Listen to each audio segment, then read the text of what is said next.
आए हवन बाराती मार रटारट आखी। आए हवन बाराती मार रटारट आखी। तोरे मड़वानी चट अंधियार हे समधिन पार दिया बाती। तोरे मड़वानी चट अंधियार हे समधिन पार दिया बाती। आए हवन बाराती मार रटारट आखी। आए हवन बाराती मार रटारट आखी। तोरे मड़वानी चट अंधियार हे समधिन पार दिया बाती। तोरे मड़वानी चट अंधियार हे समधिन पार दिया बाती।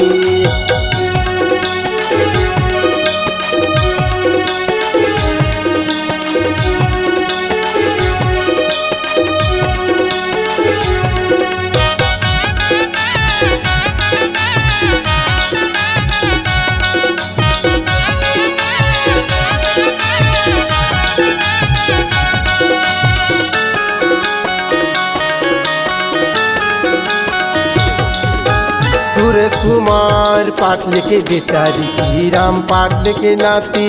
मोला कही थे वो जग्गू दीवाना की राम पाटले के नाती।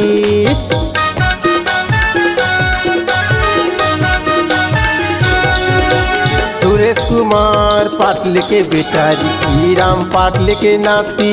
मोला कही थे वो जग्गू दीवाना की राम पाटले के नाती। तोरे मड़वानी चट अंधियार हे समधिन पार दिया बाती। तोरे मड़वानी चट अंधियार हे समधिन पार दिया बाती।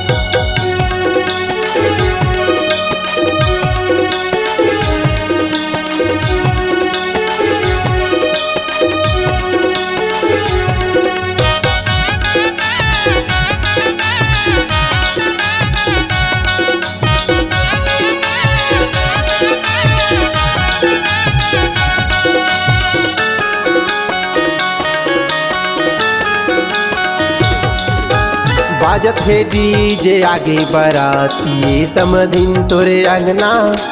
डीजे के धुन में समधिन नाच ले वो मोर संग माँ।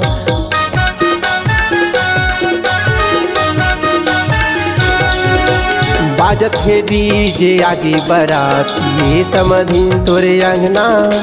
डीजे के धुन में समधिन नाच ले वो मोर संग माँ। तोरे मड़वानी चट अंधियार हे समधिन पार दिया बाती। तोरे मड़वानी चट अंधियार हे समधिन पार दिया बाती।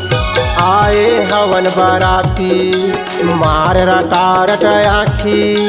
आए हवन बाराती मार रटारट आखी। तोरे मड़वानी चट अंधियार हे समधिन पार दिया बाती। तोरे मड़वानी चट अंधियार हे समधिन पार दिया बाती। तोरे मड़वानी चट अंधियार हे समधिन पार दिया बाती।